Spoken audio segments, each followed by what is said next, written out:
This is Johan from BeesNeez Pro Audio, and in this video we're taking a look at the BeesNeez B67 269 microphone.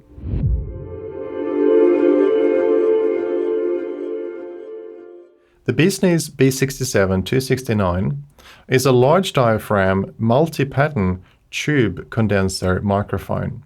As the name subtly gives away, this is a microphone with more than one voice. First and foremost, it's a tribute to the legendary Neumann U67. But more than that, it is also capable of offering the voicing and features of the sought-after Neumann M269. The capsule in this microphone is a BeesNeez BN-K67, and this is a faithful recreation of the original K67 capsule. The transformer is the BeesNeez BV12. Now this is a toroidal amorphous transformer which utilizes the same tertiary winding technology which was found in the original BV12 in the Neumann U67. The tube is a new old stock EF86 that was produced between the 60s and 70s. Notably, it's a low noise version of the EF86. It's also worth mentioning that the circuit in this mic incorporates the feedback and filter components that were found in the original U67. The Neumann U67 had 3 fixed polar patterns that were selectable on the microphone body, whereas the later M269 mic featured continuously variable patterns that were selected remotely via the power supply unit. Now, similar to the M269, the BeesNeez mic also features 9 patterns that are remotely selected via the power supply unit. You've got cardioid, omni, figure 8, and 6 blended steps in between. And just like the original, this microphone also features a switchable low-cut filter and a -10 dB pad. Now, as mentioned earlier, this microphone has more than one voice.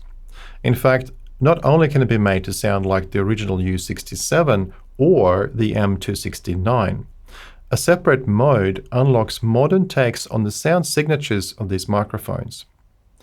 In addition, it's also possible to switch the original S2 bridge on or off. And this effectively toggles the broadcast filter on or off. And these modes are all selectable via internal dip switches. Now, these switches are easily accessible by unscrewing the fastening ring from the base of the mic and then sliding the body tube off the internal chassis. Now, what does this microphone sound like? Well, since the U67 was the successor to the U47, it makes sense to compare the two microphones. While the Neumann U47 had a prominent upper mid-range push, which helped to give vocals and instruments a larger-than-life sound, the 67 featured less emphasis in the upper mid-range, making the high end smoother and less aggressive. Now, this especially helped to prevent harshness on loud or sibilant sources. And while the 47 was known for its solid bottom end, the 67 had a more controlled and focused low end, which gave it a more natural frequency response overall. In a nutshell, the 47 could be described as being forward, rich, and authoritative, while the 67 is smoother, more refined, and balanced. Now, what about the M269 mode? How does that affect the sound? Well, the Neumann M269 was developed a couple of years after the release of the U67. The purpose was to meet stricter German radio broadcast requirements.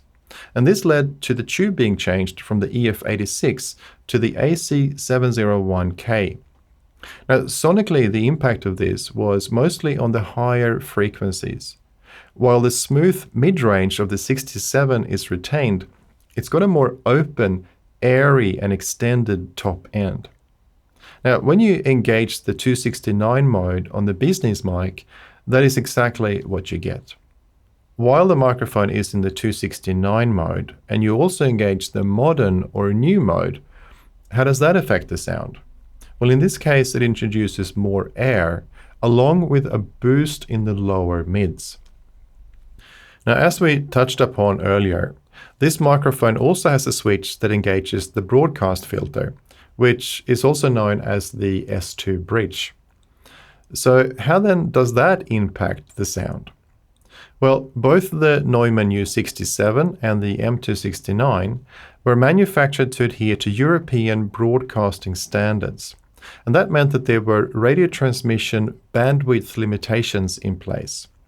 So from the factory, these mics were fitted with a filter which effectively rolled off the frequencies below 40 Hz and smoothed out a natural boost in the low end that the K67 capsule had. This broadcast filter could easily be disconnected by cutting or opening the S2 bridge on the microphone's circuit. Now, many producers made this modification, which enabled them to unlock the natural, unhindered bass response of the capsule.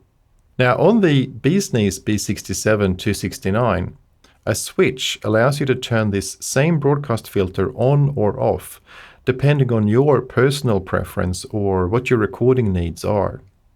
So how then would you summarize the sound of this microphone? Well, with its multiple voices, it can mimic both the original U67 and the M269, and with the option of adding a modern flavor to the sound at the flick of a switch. Now let's talk about the best use cases for this microphone. It's really hard to imagine another mic that offers such a perfect blend of versatility and personality. The concept for the original Neumann U67 was to create a microphone that was more forgiving and versatile than its predecessor, the U47. Consequently, this microphone retains the warmth and depth of a tube circuit, but with a smoother high end and better controlled low end. Now that makes it suitable for virtually any sound source, from vocals and acoustic instruments to loud guitar cabinets and drums. The BeesNeez B67 269 also benefits from its multiple polar patterns, along with the low-cut filter and pad. Now, that means it's capable of handling nearly any sound source, along with a range of mono and stereo miking techniques. Each purchase of a BeesNeez B67 269 microphone comes with a power supply, a shock mount, a 7-pin XLR cable, all packaged in a black hard case. In conclusion, the B67 269 is arguably one of the most versatile microphones in the BeesNeez range. And more than just a clone, it's a high performance and high quality build in its own right.